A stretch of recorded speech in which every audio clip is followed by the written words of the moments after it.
And we're back again with video 8, and we're working with these watercolor brushes down here at the bottom of this list.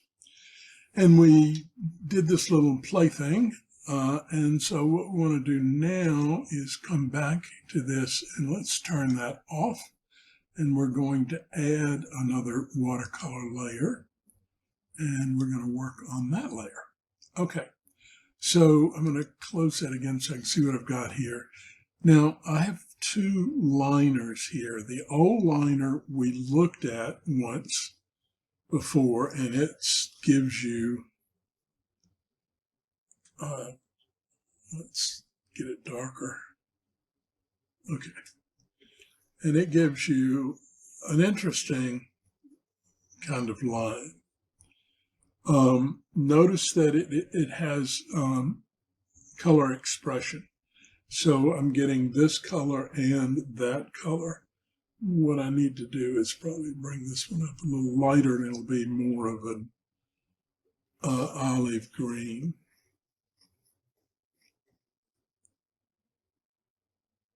See, it's when they mix that you really start getting the olive green. Like I got right up there. Can't seem to get it again.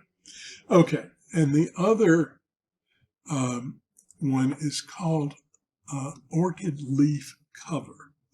I'm going to make this a little bigger, and it's a little odd to use, but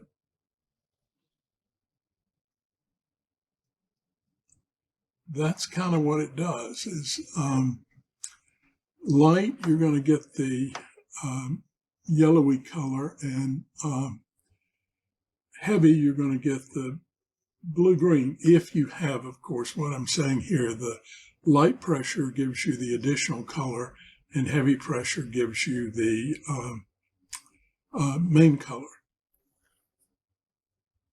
But you can get some really interesting leaf shapes like this. Now I have another one that isn't this kind of runny. I wonder if I should put that one in. There's some advantages to it. I'll see in the next, between this video and the next one, I'll make a decision whether I want to bring that one in. But this is the orchid leaf cover. You could also call it an iris leaf, you know, that kind of thing. My original one, I think, was called iris. All right, so we did the Control Mountain Springs. So we did Runny Springs Grain and Runny Wet Mountain. So let's go to Wet Controlled, which is Wet Controlled Mountain Springs. And light pressure gives us our gold, and heavy pressure gives us our darker color. And in between gives you an olive green. And I let that run. And can you see how these would start to play as mountains? Let's take this to a kind of a pale purple. And we'll leave that one the way it is. Let's see what we do here. So if I kind of go light and up there, and light and up and down, over, and I'm going to come back kind of dark with a fairly straight line. And in order to get a fairly straight line, you've got to kind of go slower. All right, now we let that run. Ta-da! See that? I could go back into this with, say, something like Thick and Thin 11. Remember that one picks up water? Oh, if you keep hitting this spacebar, this stuff will keep running. And if you add another color to it with a runny brush like that, it'll keep running down the page, which For the most part, you really don't want. Sometimes you might, that's really up to you. But if you come up here and click dry watercolor layer, that's going to dry that layer. So now once I've clicked that, it's not going to run if I put another blue layer up there or any kind of layer. Now let's go to thick and thin 11, and I'm going to hold down my shift key and just run across the bottom. But I want to be up from there a little bit. Let's make it about here. That's sort of defining the base of those purpley mountains, or maybe they're trees. You know, it just depends on what you want. Now, you could make this brush bigger, I think. I'll make it like about 150 size. And then, oops, then I'm going to hold the shift key, and you can begin to take out some of this stuff, bringing back, and you know, an eraser will do the same thing, but this gives you less control. I know that sounds odd, but I think I get too controlled on things sometimes. But now I've got like this mountain, and we could make these trees probably by going to 6 here.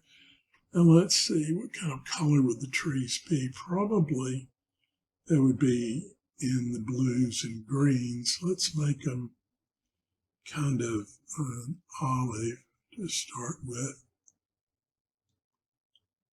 Like that. And if I make this brush smaller, I could go here and start putting in some of this.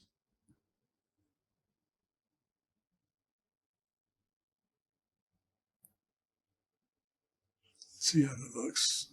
Not so good. You know, this is all experimental, so I don't know. I may like it, I may not. No, I don't think I would do that. I might would do it with white and then come back with something else. I probably would do maybe thick and, let's say thick and thin 12, and bring it down to a tiny size, like about 3 or 2. That's 3.3. And we could select this color right there, which is a pretty dark blue. And then I could add some tree-like stuff there. But you can see that it's quickly getting too light. So let's see if black would do it. No, it really goes out too. So you know what I would do? I would switch to thick and thin 17, because that's going to cover up anything. And we'll come to this blue, and I'm going to make it smaller. And it's too big.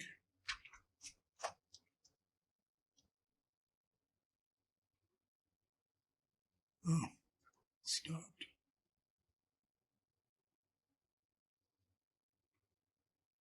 That's radius 3.4. It's probably all right.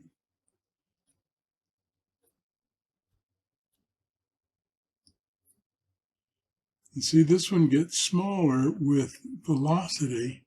It's kind of hard to get the velocity from there. So I could come from down here and bring the velocity up as I go and get maybe some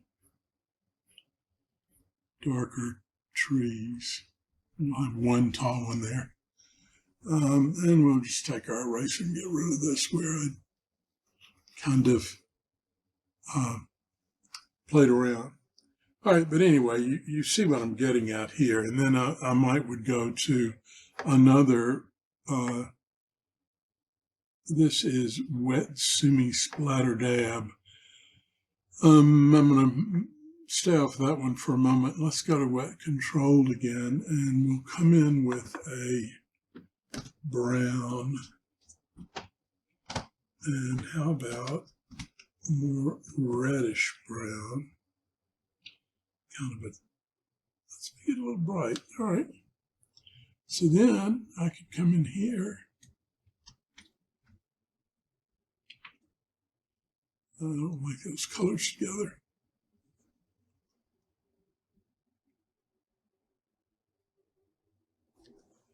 And it's also too dark. Let's bring that up, bring this up. And I'm going to bring the size of the brush down to about 15, 16, 18, 20, something like that. All right, so then I'll just come in with that red and then some black.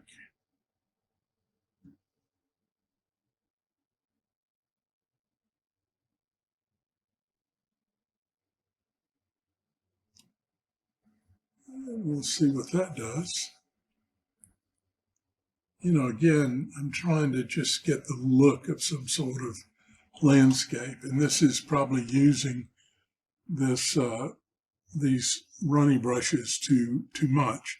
Let's go to Grainy Bristle 3, and let's make this, so this purple should be in the green color. So let's go, what I'm talking about is a complement would be in the green colors, I believe. Let's see, now if I use that brush, see, I can come in like this. And I think I'm going to just fade that out and let this be sort of on the side here.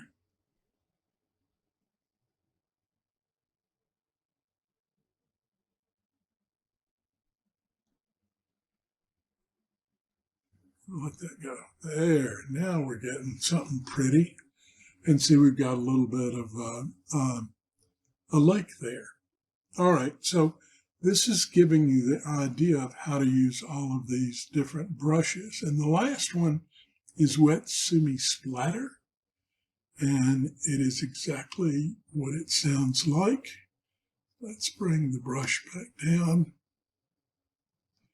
And we will splatter. See, it softens up a little bit. It's a watercolor brush. Hit the thing to get it going and then dry it.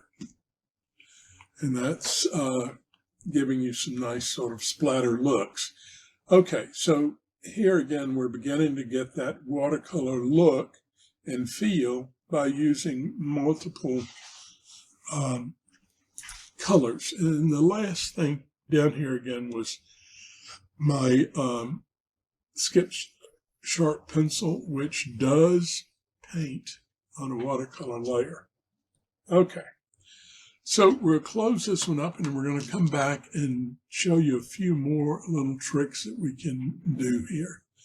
All righty, talk to you in the next one. Bye-bye.